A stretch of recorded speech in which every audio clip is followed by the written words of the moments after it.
Hey guys, hey guys, hey guys. Hey.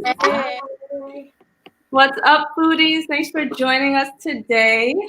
Welcome to Food for Foodies, an educational series of videos where our goal for these videos is to provide education to hospitality professionals as well as people who are just foodies looking to get in, or whether you're doing this for a hobby. My name is Abyssinia, and I'm your host for today. If you are interested in finding recipes or insightful tips for everyday life, head over to foodforfoodies.co because we are also a blog. So I would like to welcome Tatiana. She is the owner of Sprinkled Sweetness.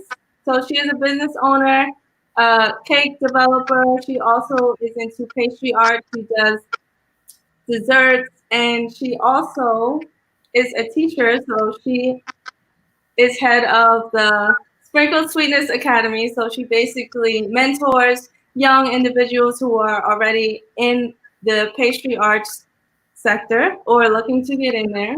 So I would love to hear more about that from you, but I would also like to introduce Danielle. She is the owner of Cakes NYC, so she is also a business owner. She does custom cakes, and today she is going to be putting together a live cake for us, which is very exciting. Yeah. So welcome, ladies. Thank you. Thank you.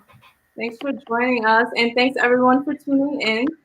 So we're going to cover today custom cakes, pastry arts, marketing, how to start your own business, the struggles of being a pastry chef, things that you might not know before getting in.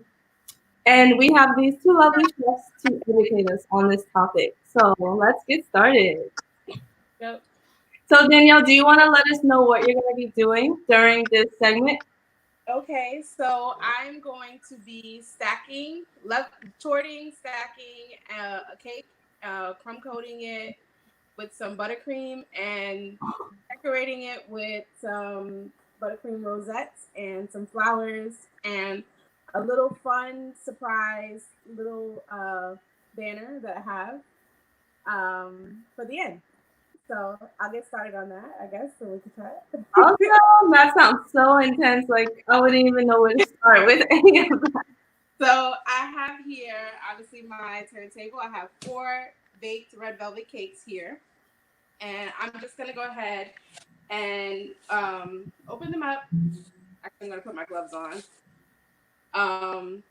And I'm going to sort them, which is just leveling it or making it even so it can come out nice and flat and smooth and to have like those sharp edges and that clean look that everybody likes.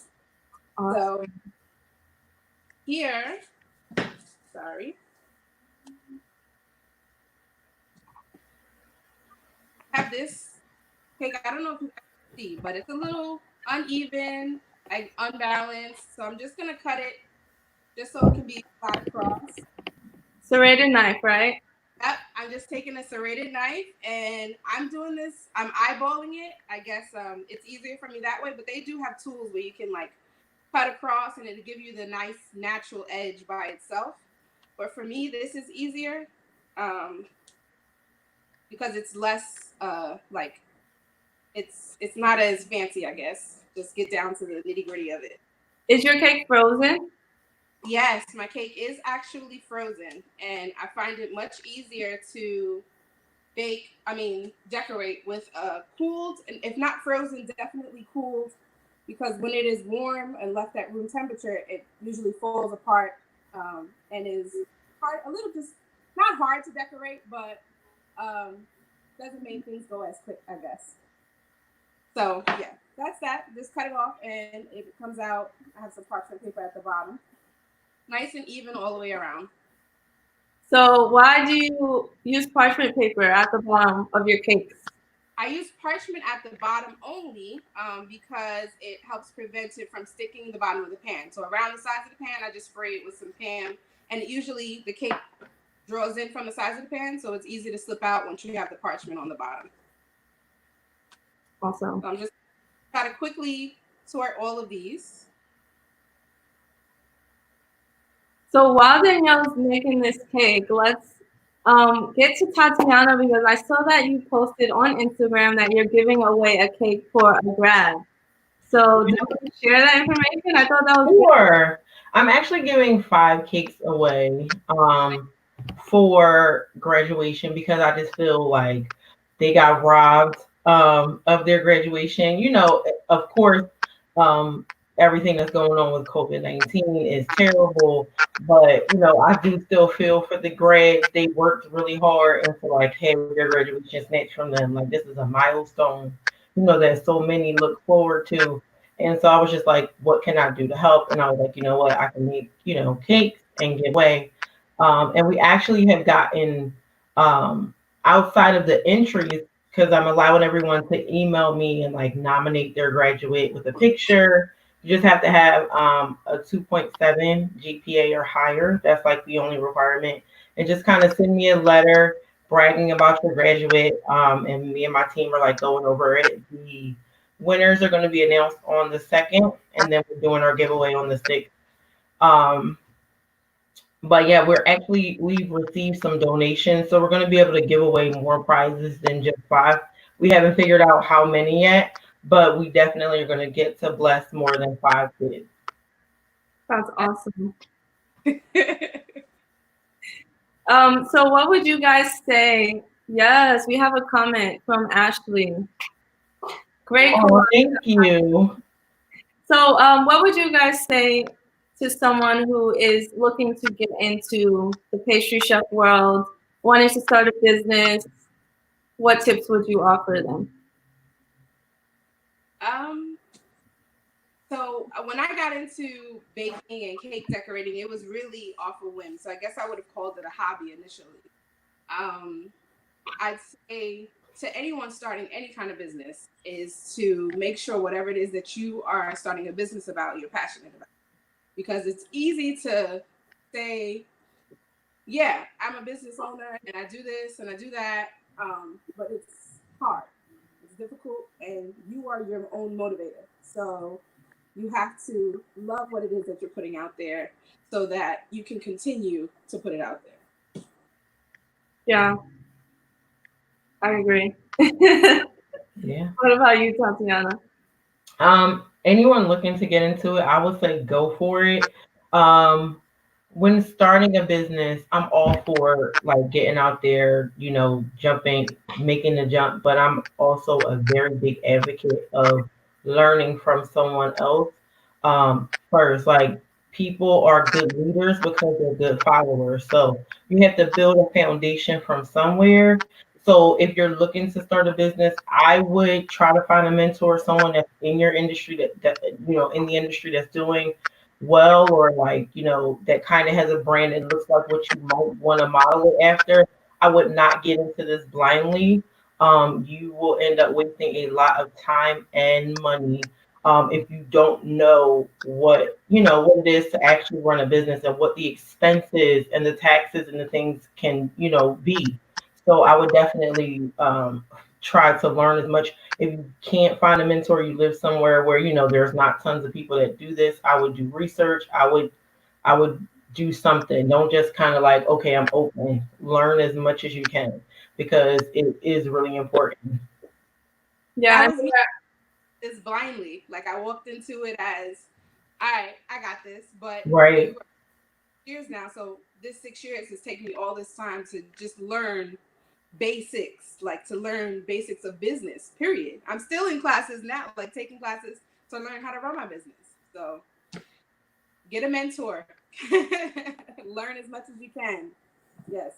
Yeah, it's always a learning process, and there are a lot of free classes out there, government provided classes. I know Small Business Association.gov has a lot of resources that you can find helpful on that website. And then also on Eventbrite, there are usually a lot of free business courses, especially in New York City. I'm not sure where everyone who's tuned into this is located, but I'm sure if you go on Eventbrite or just Google resources in your area, or even use Instagram as a tool, because I actually, can you guys hear me?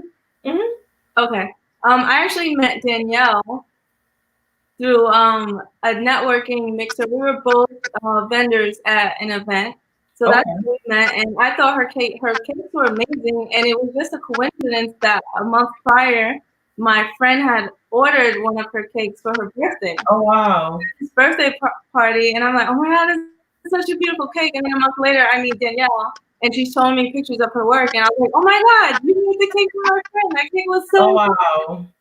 yeah, so that's pretty cool. And then Chef Tatiana, we met through Instagram. We don't know each other officially, but I think Instagram is very powerful for building connections. So Absolutely. if there is somebody that you're looking up to, I would say slide in their DMs. You know, they might respond and offer advice. Yep. So if I could just quickly interject now, I put bottom layer of cake on the board, just use some buttercream to stick it on there. And then I piped some buttercream, some vanilla buttercream, because I'm using a cream cheese filling. And I find that, well, cream cheese, because it has more fat in it, it does not stabilize and you can't decorate as much on the sides of it. So I outline the sides of the cake and fill it in with some cream cheese buttercream, and then continue on to stack the next layer, and so on and so forth. Chef Abyssinia, can we address? There's a question. Can we address Do it? we have a question? Yes. So we Okay. have a question from Ashley. What was a key learning you gained from your mentor? I have many mentors over the course of my career. I've been in food now for 15 years. I started like officially doing pastry 13 years ago. So I've had many chefs and lots of people poured multiple things into me. Um, but a key learning point that I learned, like these are some things that I just like honestly want to pass on that I learned keeping your receipts. Like I said, like I already mentioned, like money and taxes, but you're gonna hear me probably mention it more because like it's so important in business. We're so like we get so caught up in the glitz and the glamour of it, you know, the branding and getting a logo and picking our colors and that stuff is so much fun, but you got to do the stuff that's kind of annoying too. So Yeah. like make sure that you are aware of your numbers to know if your business is profitable. I would costing your recipes is super important. Don't just pull numbers out of the air or what you think it might be. Actually take the time to break down the recipe because you could be possibly losing money. So those are things and practice all the time. You're never too good. Like you may look at my stuff or Danny's stuff on Instagram and be like, wow, that stuff is amazing and think, oh, you learned it all. No, I'm forever taking a class or practicing at home, you know, in between orders and things like that, because that's how you become the best. Like always beating on your craft and always working on it. Yeah, that's a good point. Everything you said was great, and I do want to touch on the keeping your receipts thing, and just going about everything as professional as you can. So whether you want to start an LLC or whatever it is that you want to do, keep all of your receipts and definitely make sure you have some form of insurance. I would recommend for your business after you file. Sorry. And the receipts are good for taxes at the end of the year, because as a business owner, you have income, but you also have expenses, so you get to write that off at the end of the year. And there's so many perks to being like a legal business owner on tax time, like you would not believe. Beverly, Francisco, his. So Um, thank you. Welcome back, Beverly. I hope we're saying your name right, Beverly. Sorry if I spotted it, but welcome back because you were tuned in with us yesterday. So her question, she basically says she tried to ask a few chefs to be her mentor, but have gotten rejected, and she's not sure if it's because of the competition. I would say I'll give you guys a chance to touch on that, but I'll just say don't give up because yeah, just don't give up. You might approach someone who is willing to mentor you. And I'm not sure, maybe it's the way that you went about asking, or yeah, I'm not sure, but I'll just say don't give up. What do you guys think on that? you can, Danny, you want to go? I've been asked a couple of times to like guide people to, how to start or how to decorate things or what to do. I try to answer as many questions as I can, but for me personally, I don't feel prepared to be someone's mentor, and I guess you never really are prepared to be someone else's mentor. But I feel like I have a lot more learning to do. So maybe the person you might have asked didn't feel confident enough or to share what they know. I'm not sure. That's a good point.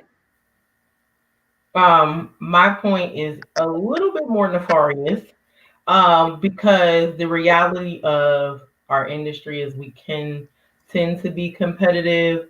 We can tend to be cliquey in the food industry. So, like, just this group of chefs hangs together and they don't let people in, or that fear that if I teach you, what if you get better than me? So that is a real thing that happens. I feel like in all industries, you may feel like that person's going to get better than you. So like Chef Abyssinia said, don't give up. There are some people who are out there that are willing. I literally give all the information that's in my head because I want to see other people succeed. Like, I'm not going to spend my whole life building this body of work just to take it with me when I die. Like, what is the point then? So we acquire, as human beings, we acquire so much information over our lifetime. Think of how much stuff you learn in 80 years, and then you just die, you leave, you take it with you. So I definitely think that you should just continue to try and like try to reach out to people on Instagram. There's people who you can kind of feel a person's heart, even through, social media, whether they're approachable or whether they would be willing to share. Yeah, and I can agree with what Danielle said. It may be that they're not comfortable, like they don't feel they're in the right place to offer information, or they don't have the best judgment on things because they're still learning. I know for me, and it might too be because they just haven't seen your messages, or maybe they are getting approached by a lot of people. So because there was someone on Instagram, his name is Personal Chef Pal. I had messaged him originally saying that I liked his work and we both went to the same school if I could ask him a few questions. It wasn't until like 6 weeks later when I had tagged him in the post that I got his attention, and then he was like, yeah, sure, like call me, and he helped me a lot. That's true. So don't give up, and yeah, just shoot your shot. Don't give up. That's true. Like sometimes things get lost. Life is busy. Still shoot your shot, like Abby said. Definitely. Danielle, what'd you do? Did you just put it in the fridge? I did. So to let it set and to, get a little firm, just put it back in the fridge. Usually for me, I go and put it in the fridge and leave it there for maybe an hour. You don't have to. You can leave it in for 20 minutes, bring it back, and then move on to the next step. And I'm going to do that for you guys in a second. So I'll just go and decorate some. If it's like a fondant cake, I'll just make some other parts while I'm letting it chill and then go back to it. Or take a break. So while that's cooling, let's touch on pastry arts and desserts and decorating and plating. Chef Tatiana. Sure. So I was going to just touch on like desserts. We're going into the summer season, which is kind of like my favorite time of the year, flavor wise, because all of the fruits and vegetables are like in season, like all the really good ones, all the tropical things. I love using tropical flavors in my desserts in the summertime because like it just tastes like the beach. It just tastes like summer. So I just wanted to go over a few things of like how to build a dessert, how to wow your friends if you're not like a professional, if you're just kind of a foodie, or if you're looking to increase your skill. So I am. Huh? I know I am. Like right. In culinary school, I studied pastry arts as well, and I'm still not that great with desserts. Okay. I'm improving that area, so I'm ready for you. So I'm really big on cooking things that are in season. Like, so if I know we use strawberries year round. I get it. So like GMO, we don't have strawberries all the time. But if it's Christmas time, don't necessarily make a strawberry dish. But now it's summertime, strawberries are in, mangoes, pineapple, blueberry, all your berries, all your melons are in season. So get creative. So it's not, cakes are important, but there's so much more to desserts than cakes, right? There's custards, and all of these fruits can be made into custards. I'm very big on mixing textures, mixing colors, because all of that makes your eyes and your palate kind of dance. So if you have a dessert that's mostly smooth, like let's use creme brulee for example. Creme brulee is very creamy, right? It's a delicious, creamy, custardy kind of dessert, but it has that crispy burnt sugar on top. And the reason for that is you get that contrast where it's not just completely soft, so that your mouth is doing a couple of things at once. So I'm always big on doing smooth or soft with crunchy. I like to mix different flavors, so you can do sweet with salty, sweet with sour, and that way your palate is not being bombarded with things that are just sweet on sweet. So you have something else. You can kind of layer the flavors, to pack more of a punch. Um, don't be afraid of herbs in desserts. Your mint, your basil is actually an herb that you can use in sweet, not just savory. I use cumin sometimes in certain desserts. It actually pairs really well with peaches. Really? Yes, it's Wow. delicious. I would make like a peach cobbler for one of my clients, and she was like, "This is amazing. I don't understand why it's so good." And I was like, "I can't tell you, but it's cumin." um, so yeah, just like play around. Like, don't be afraid. Like, don't feel like the way you were taught, even if you went to culinary school, is the only way to do a thing. Like, food is fun. It's playful. So you can go against the rules that you learned or whatever. Just try things, taste stuff. Um, I'm just very big on playing around with stuff. Like, okay, it says that you're only supposed to do this way. I'm gonna, deconstruct it. So if your grandmother's banana pudding is something that you want to try to elevate, then maybe figure out how you can turn it into a plated dessert instead of it just being like something that would be served in a bowl or a dish. So I would just get inventive that way, with dessert. Hmm. What do you do for garnishing? I like fresh fruits. Cut fruits, I think, are beautiful in themselves. Raspberries, blackberries, if you cut them in half, actually are beautiful plated, even strawberries. So those are like simple things.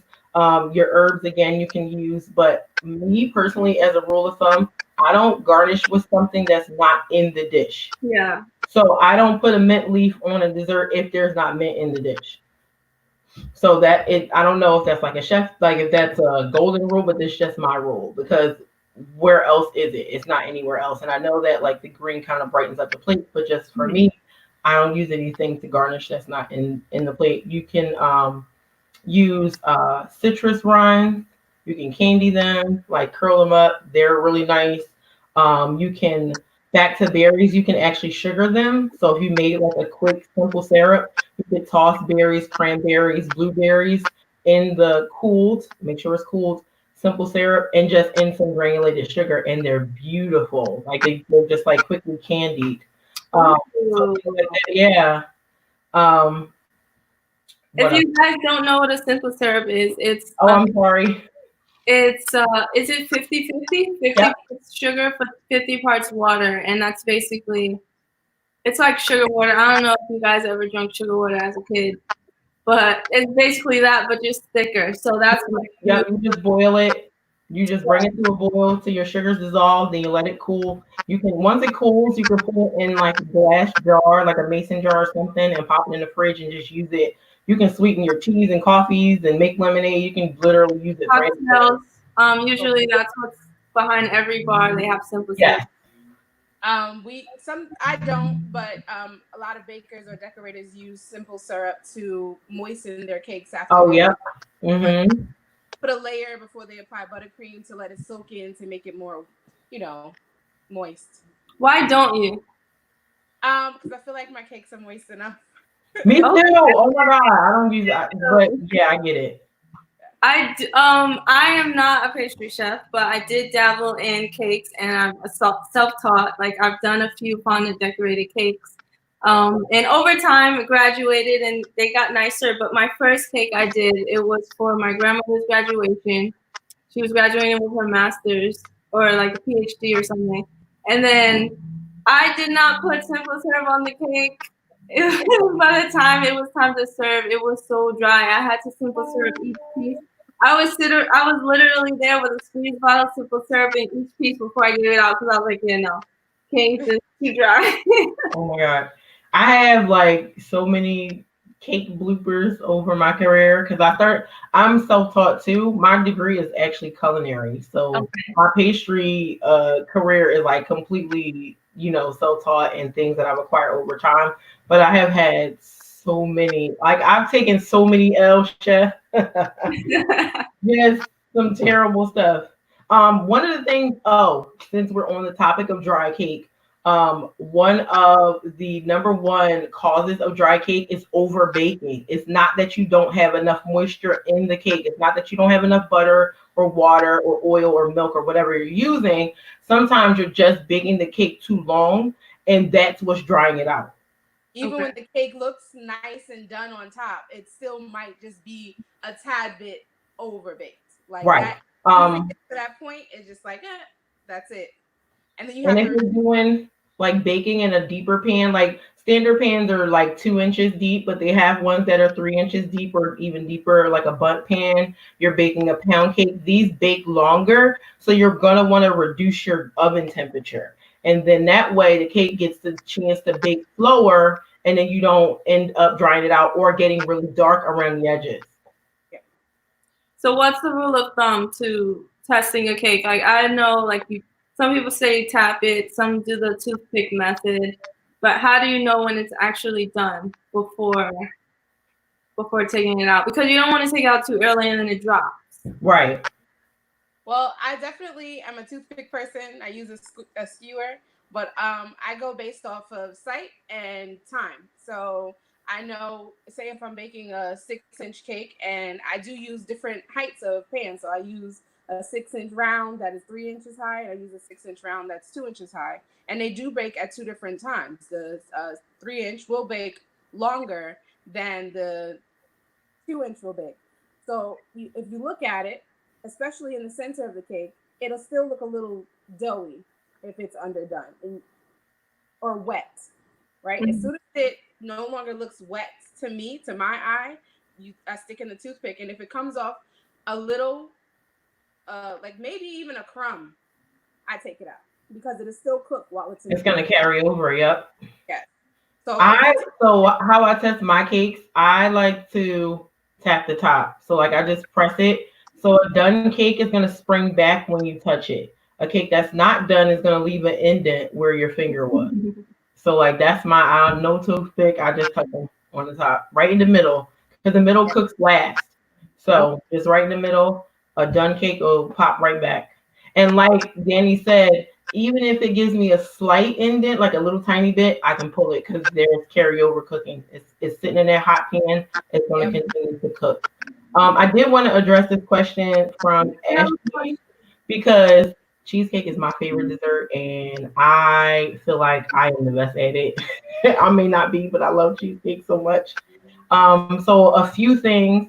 The smoothest cheesecake. Make sure between really, really whip your cream cheese before you add any other ingredients. Make sure it's room temperature, like really, really soft, and then if you whip it until it's super smooth, because you don't want to end up with like little pockets of cream cheese that aren't mixed in. That like it's just texturally, it's just Yeah, you want that to make sure like it's a game of patience. Make sure like in between, like turn off the mixer, get your rubber spatula, get down the bottom because you know the mixers never get the entire bottom.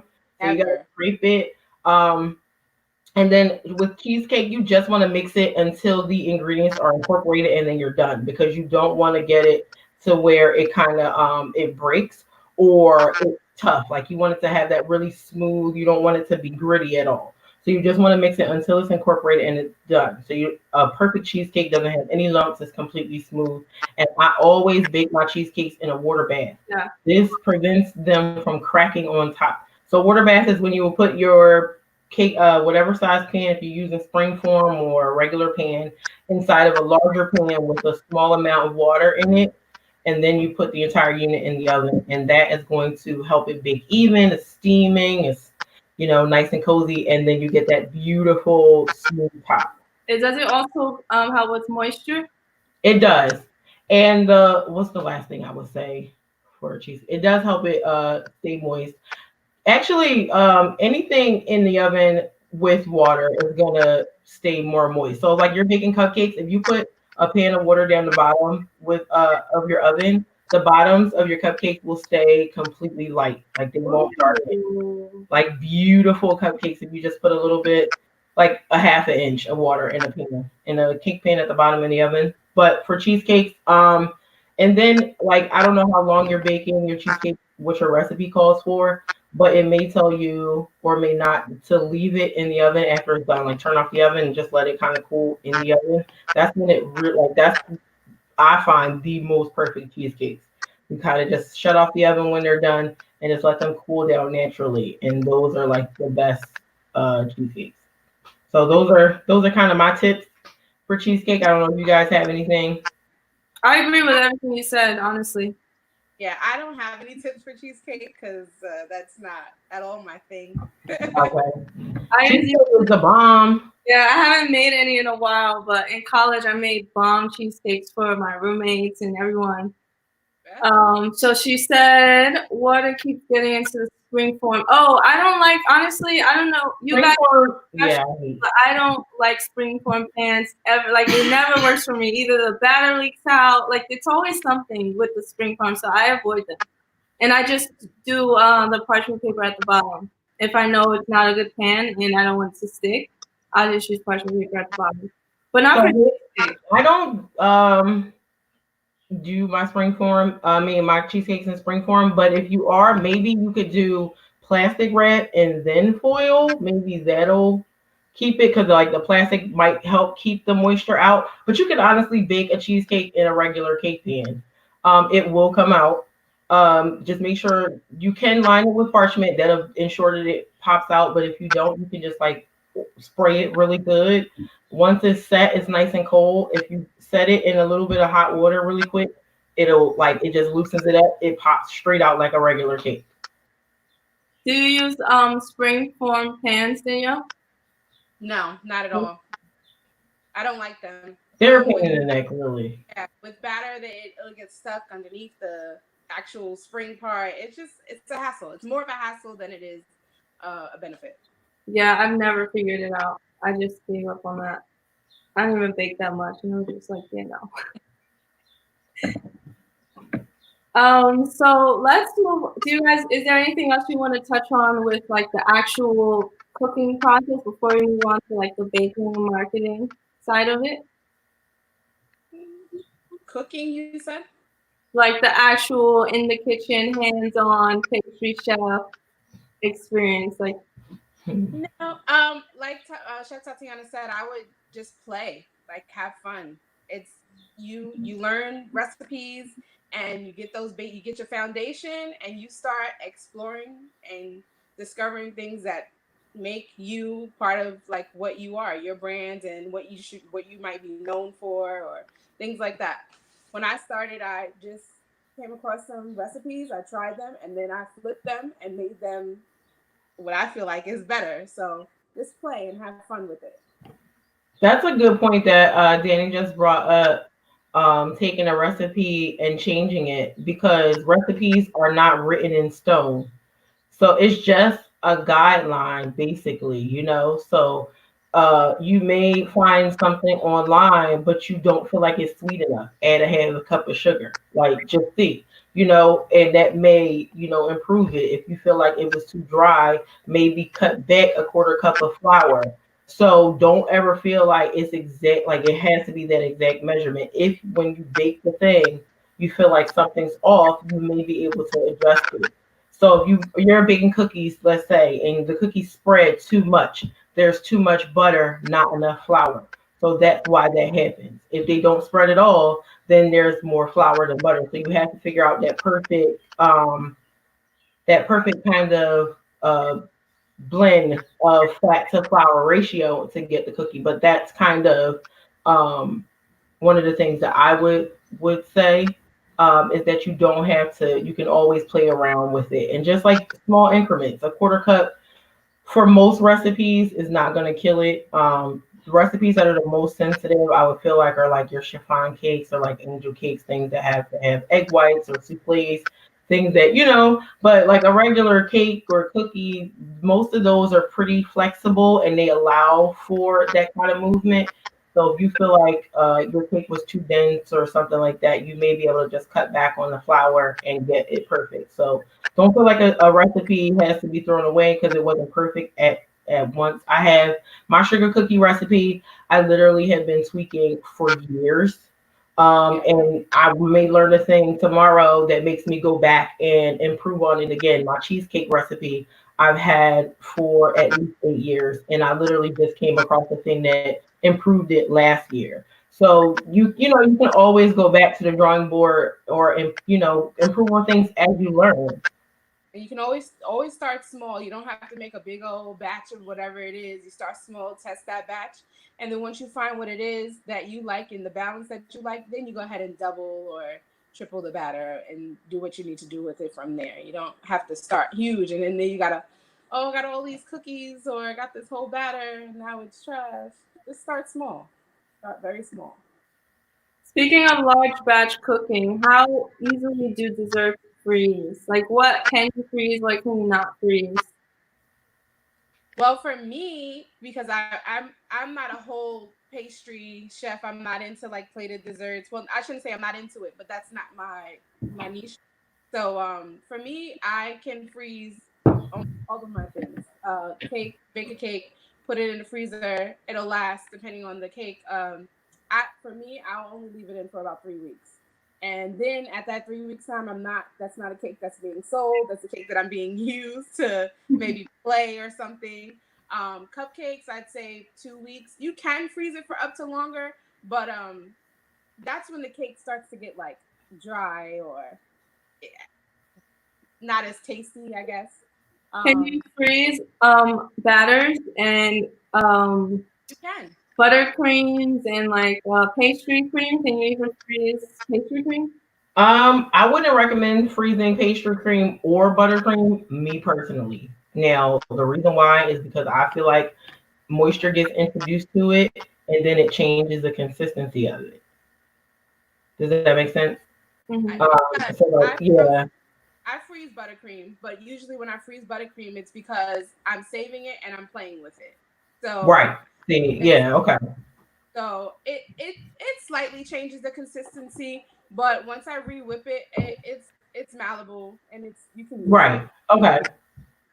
Cake can be frozen. Obviously, the top tier comes off the wedding cake and you wrap it and you eat it on your first anniversary, and that's like tradition. I literally just had a bride in March who DM'd me and was like, I am eating my cake from last year and it tastes like we just got it, which is really awesome. So if you store cake correctly, you can freeze it up to a year technically. I don't freeze cake for that long. Like Danny said, it's not a long time if I have to freeze, but the freezer is not like this terrible thing that we think it is. It was designed to slow down the degradation of food, right? And so you can put things in there and it's not going to end the world. Like a frozen cake, if you bring it out and it comes up to room temperature, it's going to taste completely fine. Mm-hmm. Cookie doughs can be frozen. Frozen cookies once they're baked. I mean, once you bake a cookie, you can freeze it. Even like my sugar cookies, if you go on my Instagram and click the link in my bio, I have a strawberry sugar cookie recipe there that you can download. That is actually my regular sugar cookie recipe if you take out the strawberries. So that recipe, it freezes really well as a dough, as a baked cookie, as a decorated cookie. So if you do royal icing, you can actually freeze the entire cookie and they come up to temperature. The colors don't bleed, like it does really well. It's not something that I do if I don't have to. I do freeze cookies before I ship them because they're being shipped. But everyone who gets like custom cookies from me is getting fresh because they're all made to order. They're custom. But don't be afraid of freezer. You can put things in there. All right, so let's get into the nitty gritty of marketing. We touched on this yesterday with Chefs Amanda and Chef Alain. But how do you guys go about marketing and advertising your brands? For me now, because this is one of the things that I'm really still learning about is marketing and branding myself. So I'm literally taking a course now. Like I'm going through the course, learning what to do, different techniques to use to market and such. But for right now, mostly Instagram is my savior because that's where I get a lot of my clientele from. And that's where majority of my art is. So I use mostly Instagram. I've tried like email marketing, sending out emails and things like that. I don't have quite a grasp on it yet, so I'm still learning. And you, Tatiana? Same as Danny. I do the social media thing. Instagram. Um, that's where like that's where the party is, right? Yeah. That's where the party is. That's where everyone is. So that's where my, I guess, largest body of work can be seen. I have a website. I do have Facebook. I don't love on my Facebook like I do my Instagram. Yeah. And it's actually an untapped resource, and I just learned this recently. So Instagram has 1 billion daily users. Facebook has 2. So like there's twice as many people on Facebook as there is Instagram, and we're like, Facebook. Right. So like I definitely am trying to like commit myself to being better about Facebook because there are still tons of people on there. Mhm. But I just like full transparency, I don't love on my Facebook nearly as much. So if you are interested in finding out what I'm doing and what's going on, sales and giveaways and all that stuff, I would definitely follow me on Instagram. That's at sprinkled sweetness, sprinkled with a D, sweetness, one word, no underscores or anything. I do email marketing. I have learned quite a bit. So I do email marketing. That does pretty good because I have lots of people on my email list that don't do social media on a regular basis. So they may miss out on something that I posted on Instagram. So my email list makes sure that everyone who kind of is a part of my tribe gets the information. So that's definitely a thing because like especially like older people, they're not on Instagram like that. More so Facebook, but not even. Right. Maybe Yelp or Google. Mm-hmm. So yeah, so I would say social media, I do email marketing, I have a website. So those are like the main ways. I've done tons of things like in-person events where of course you like give away a sample or a flyer. That's obviously not all that feasible right now with what we're doing. So I think people who don't even have not had to market digitally before are now being forced to do that because of the time we're currently in. Yeah, that looks so soothing, Danielle. Oh my gosh. You made that look so easy. I mean, it's 5 years of hard work trying to get there. So I just piled up a bunch of buttercream on top and then spread it out. Try to get it as even as I can on top, all while rotating my Lazy Susan. And then once it gets over to the sides, I just try to spread it down. Yeah, you can see that. Just try to spread it down and around, all while I'm still turning the turntable. And there's a certain angle you're supposed to hold the flat edge spatula, right? What's that called again? A flat spatula? Angle spatula? Angle spatula. There we go. Is there? If I'm not mistaken, I remember learning in school. I think it was like a 25, 30 degree angle. Let me look that up. I didn't go to school. I taught myself this, so I just do it whichever way feels comfortable. Yeah. And usually it's the opposite side of whatever. I'm right-handed, and I usually work on my left side. I don't know exactly what angle that's supposed to be. Well, what it is, it's coming out perfect. When I use my, you can't see this, I put up post. It's like a bench scraper. How do you call this? What's like a Yeah, it's like a bench scraper. Fine, it's like a smoother. It's acrylic. It's an acrylic smoother. Yeah. This one is acrylic. I do have a metal one. I have plastic ones. It really doesn't matter unless you're like very. But this I know is supposed to be at a 90-degree angle to get the most. Make sure it's super smooth. Yeah. But if you're not like perfectly comfortable at like a sharp 90-degree angle, you just swipe it around and it'll get smooth. Those are a godsend. They're like, I mean, I can do it with a spatula, having done it so long, but it's literally the fastest, easiest way to get it done. Mm-hmm. This particular one is not necessarily for this because it has a design on it. So it's supposed to be for buttercream to make it, you know, like a design on the buttercream. But I like the acrylic one because it does, it's smoother than the metal one. The metal one I have, I guess the way it's produced, it has like, you know, it some like imperfections in the metal. Yeah. Imperfections in it. So it puts it on the cake. That's it. So yeah, just put all the buttercream on top, lay it around, spread it around the cake, and smooth it out. And basically, that's almost it. I take a smaller angled spatula. I don't know. Yeah, there you go. Small angled spatula. And at the top, just swipe off whatever buttercream has risen up.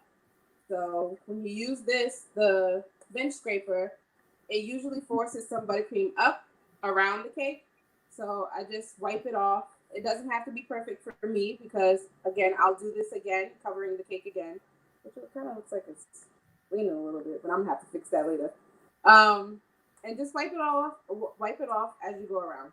How are you getting such sharp angles? How are you getting such sharp edges? Well, the cake is cold, which helps aid in those sharp edges. That is like one of the key things is it being cold. When it's warm, the buttercream takes longer to harden or stiffen. So once you put the buttercream on the cold cake, it starts to harden itself and the edges become sharp like almost automatically. If the cake, and also the cake is already round, it doesn't have like rounded edges. Am I explaining this right? Yes, you are. Doesn't have rounded edges, so the actual cake layer lends to the shape as well. Yes. So being cold and taking off the extra buttercream on top helps. And what she didn't say is that her top layer, she actually flipped it over. So her bottom is now her top. And that is also how it helps you with that sharp edge because it's that perfect bottom. The cut part, once you cut that dome off, you're going to flip that over and your bottom now is going to be your top. And that's going to give you a nice, even, clean top edge. Perfect. And it actually is 45-degree angle. So for anybody who wants to just practice with that 45-degree angle when you're doing your icing, or just copy what you did and that works. I'm going to put this back in the fridge. Awesome. So back to marketing. Everything that you guys said is valid. And then another way is Google. Absolutely, yep. We have Google, social media, word of mouth, recommendations, AdWords on Google, and what else? Website. Yeah, that's pretty much it. MailChimp. So the mail list. I would say also like a big thing that people are afraid of in their business because business dictates that we make money. And obviously, right, that's why we get into business, but don't be afraid to give your gift away. I do giveaways all the time. If you follow me, if you look back through my page, I'm always doing a giveaway. And obviously it's free or it costs me, but it honestly has brought in so much awareness to my brand, to my page, to what I do. So like if you're in the pastry business, like make a mini cupcake and give a person a cupcake and then ask them what they thought. Or, you give a person a full size cupcake. Oh, can you do a video review or something? Or could you, even text me a thing and then you are posting that, because then that's proof of concept. Like people can see, oh, people are really enjoying that. Let me see what's going on over there. And How so do like, you, people, huh? sorry to interrupt, but how would you get them? Is it just local giveaways? Like, how would you get them the product? I do local giveaways. So I may, depending on what it is, like I'll make a flyer and I may boost the post, like make it a sponsored ad on Instagram. But you can actually customize who sees it based off the radius of where you are. So only people within 15 miles of your home or your business can see the ad. So the giveaways are local, but I mean, a lot of times with this business, you want your customers are supposed, they're local. So it's a way to definitely get people excited about your brand. Because like even if you do a thing on your page, and you're like, oh, I'm doing a giveaway. Follow my page and tag 3 friends. I've noticed that even when a person doesn't win, they don't leave your page, right? Because they came to your page and they're like, oh, her stuff looks awesome. I'm gonna hang around. So definitely give away things. Don't be afraid to give a word of advice or anything, because it can only come back to you, right? So give it away. Give it away. It's okay, because you're going to be blessed tenfold. I promise you. I've been in business 13 years. I know what I'm talking about. Don't be afraid to give your gift away. So I agree. Like I think giveaways are a good thing, especially when you're doing it out of the kindness of your heart and it's something that you want to do. But one thing I get asked a lot is free cakes for promo, which frustrates See, me. that's different. That's different. Different. That's different. A giveaway is something you chose to do. And I think that's what people don't understand, because there's so many people out there are doing giveaways, and that's fine. I've done a couple of giveaways and I enjoy them. But I just wish people didn't compare the time and effort that goes into decorating a cake for promo on the internet. You know? Don't do it. It's a trap. It's true. It's a trap. Listen, okay. I will say this. I'm not just gonna say, it's a trap and just leave it there. If you feel like a thing is going to benefit your brand, and this is a judgment that only you can make, then do it.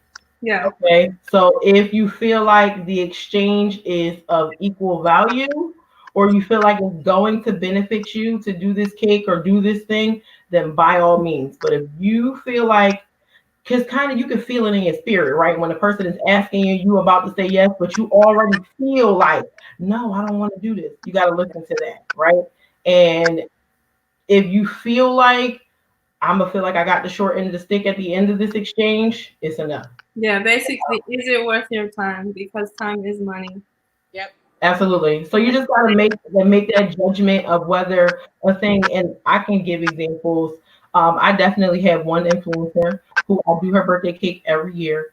But it does wonders for my page, it does wonders for my sales. It actually works. So some brand collaboration is important, it is necessary, but not everyone. So use your judgment when you're doing that. Yeah. Because some people honestly just want free cake or free food or free whatever, and they'll like not even fully, give you a shout out. So just be very, very listen, I've been in some situations, but use your judgment is what my advice is. Because sometimes like bartering, that's not dead. Sometimes it's very, very beneficial, to just exchange services or goods and not exchange money. But you definitely have to use your judgment. Yeah. Definitely. What are some of the hardest things you guys have come across as business owners, entrepreneurs, or just working with cakes, pastries, and desserts in general? Danny, you can. Just a heads up that you can forewarn our viewers on what they should expect. I think getting into the cake decorating. I'm just gonna say cake decorating because that's what I do. It's extremely difficult. Before I even started this, I didn't know that custom design cakes were such a thing. Like, there are so many different artists and decorators and talents out there. Just being able to push yourself forward into that group is a task in itself.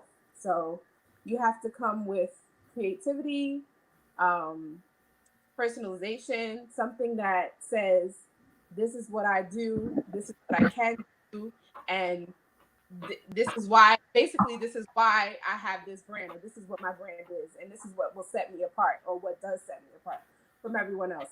It is extremely competitive, and like Tatiana said earlier, it is sometimes competitive, and it doesn't have to be, but it is, you know. So you just have to be individual, take inspiration from everywhere, yeah, but always be in yourself and add your little touch to everything. So I'll say the most difficult thing, I won't touch on the actual cake part because Danny did. It is all of the licenses, certifications, and things you have to keep up to date in order to run a food business. Yeah.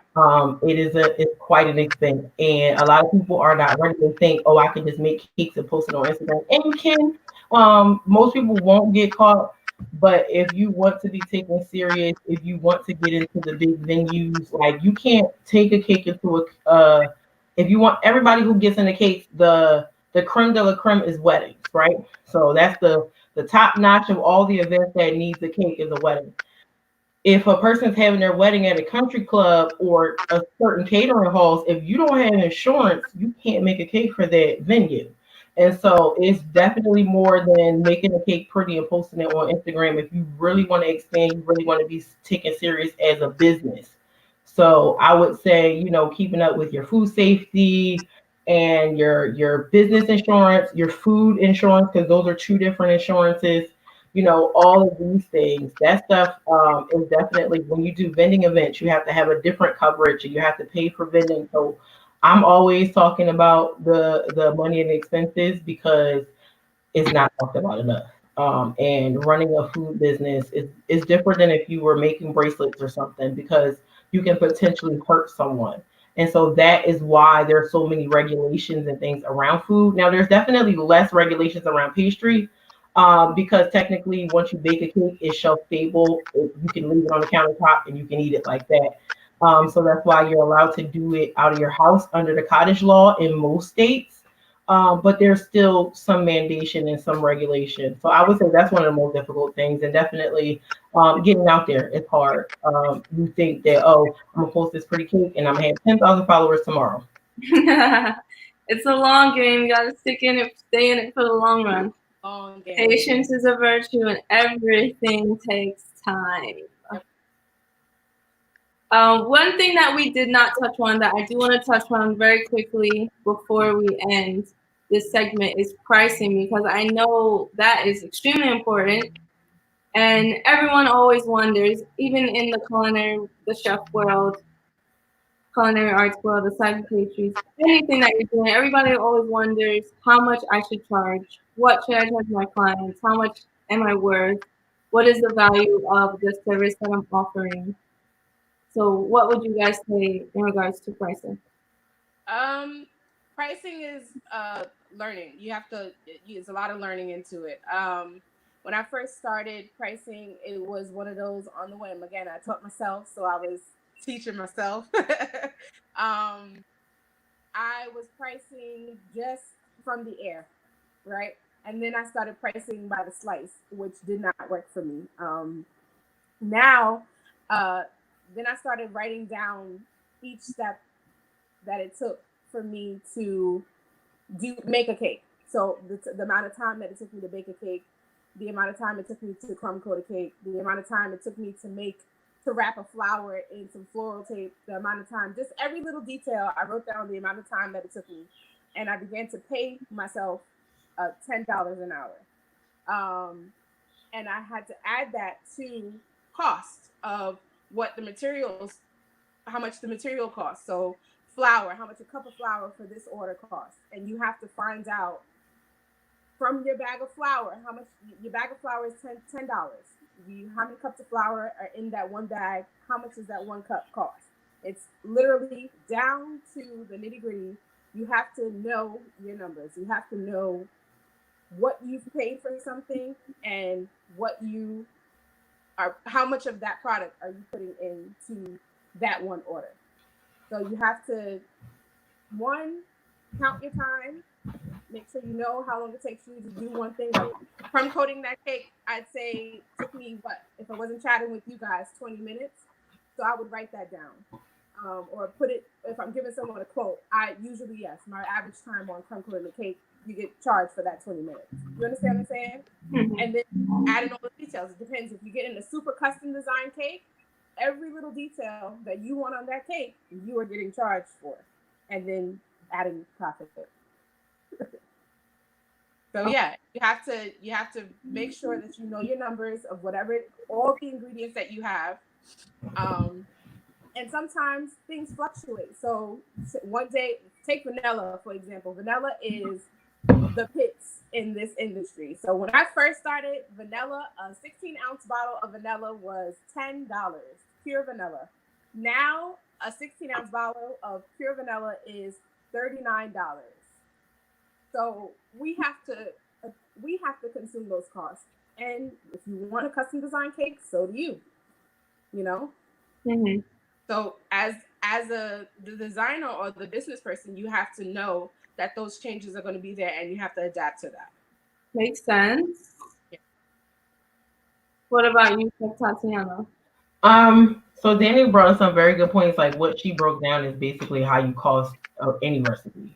Even in the chef world, that's exactly. Even in the chef world. So like if you use a cup of cheese or, whatever it is, how much is for a 4-ounce chicken breast or a 4-ounce piece of salmon or whatever. And then, coming up with how much does this entire dish cost? So back to pastry, even if it's like a plated dessert, like, you have to break it down. Okay, is it like a cheesecake? Okay, how much was it to make this entire cheesecake? So now, if you know how much the entire cheesecake cost, and let's say you get out of that, let's say you get 10 portions, we'll just use 10. Then you divide it by 10. And so then you know how much a portion of it, and then you can add all of those things and then figure out what your profit margin, what you want it to be. And so what I bring up what you want it to be is because if you're a foodpreneur and you're the artist that's building this food, you get to choose how much money you make. So Danny was saying that she pays herself $10 an hour. If you're a private chef and you're I said I used to. Oh, she like, listen, then okay, we're making more money than but you can say, like, if you're a private chef and you say, okay, my rate is $50 an hour, $100 an hour, to prepare a private meal in your home or whatever. But just definitely knowing your personal costs, because that's different from your food cost. Exactly. Your price for cooking the meal, right? Or okay, my food cost was $100. I'm gonna charge them $200. You didn't you may have equipment that you got in there, or listen, this is the thing that we forget to factor in: our time and travel. You had to go get those ingredients. You had to build out that menu. You had to do your research to come up with stuff that went together well, and you had to go. All of that stuff gets built in as well because yeah. All the way down to the time it takes to consult with the client, unless you're already consulting. But if you're going back and forth with menu and planning, that's all part of your job. So that should be accounted for when you're paying yourself. All of it. And it can be, I would say with pricing, it can be intimidating. Talking about money is something that makes a lot of people nervous. It's just practice, being able to name a price and stand behind it. Understand that sometimes, especially if you are changing your prices going up, I learned a new system and my profit wasn't large enough. I have to change some things. you're going to get some no's. Okay, that is okay. That's just going to weed out the people who are not your ideal client and bring in the people who are. So stand behind it. Don't feel like you need to move a price just because a client complained, or because they're telling you no. Oh, well, I'll do it for. Nope, take the no. Because when you take that job at a price that you didn't agree with, you're basically selling your soul. You're going to be cooking this meal, making this cake, and regretting it and resentful the entire time because you know you made a bad decision. So save yourself that. And it's okay if people say no at first. I know we all want to make the sale, but I promise you'll be more confident in your brand and you will have a brand that you are proud of because of that. And I'm telling you, it's going to bring the clients who want your service, people who understand that if I'm getting a private dinner, if I'm getting a custom cake, that comes with a cost. They understand that.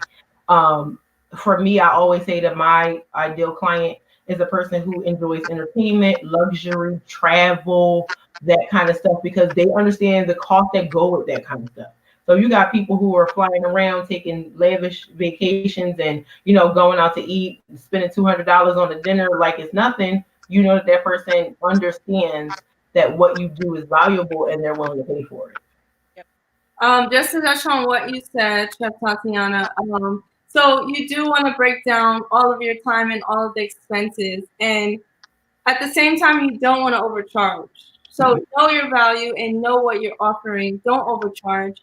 And if you have a client who is reluctant to pay, yes, stand your ground, say no if it's not worth your time. But at the same time, if it's $5, Yeah. like, worth it to be petty Right. over $5? Would you rather a happy customer who can provide word of mouth advertisement for you? Like, it depends. You have to kind of have to pick and choose your battles. If they're saying they don't want to pay $50 or $100, that's a hard hit.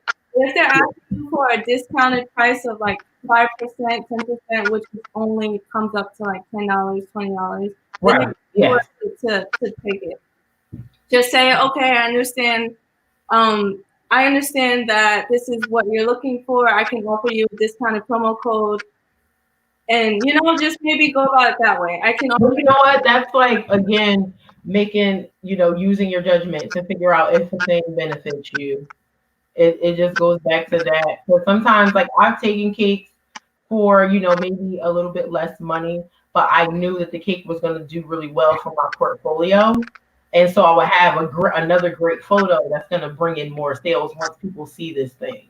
Yeah. So sometimes, like Chef Abyssinia said, like sometimes it just works out for you and you may have to take a small hit, and that's okay because it may turn around to be very beneficial for you in the end. But just don't, if you feel like I said, you will start feeling it when you're dealing with people. If energetically you feel like it's a bad decision or it's not a good sale, don't take it. Yes. So we're going to start to wrap up our segment. We want to thank everyone for tuning in. I'm going to leave all of you guys' websites here in the comments. So it is sprinkledsweetness.com, right? Yes. And then we can find you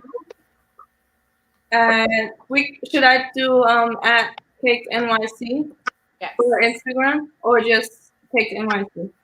At cake.nyc. You can put that.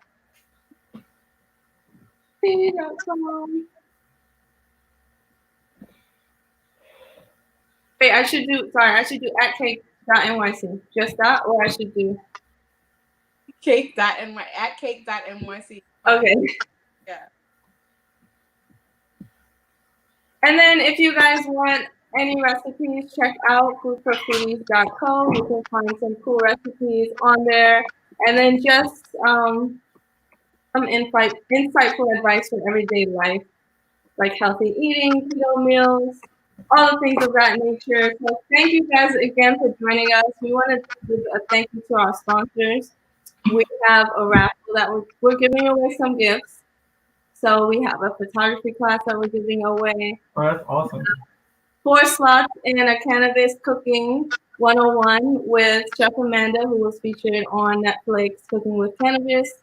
We have some chef aprons from Chef Uniforms, and we also have a membership with Just Call Me Chef that we're giving away. I don't think I forgot anything, but if I did, I'm so sorry. So thank you to all our sponsors, and thank you, lovely ladies, for joining us. You're welcome. Thank you for having us. Thank you, thank you. Is there anything that you want to touch on before we adios? Just love what you do. Stick to it. Don't give up. Same. Like, especially for us Black women in this industry, it can get tough.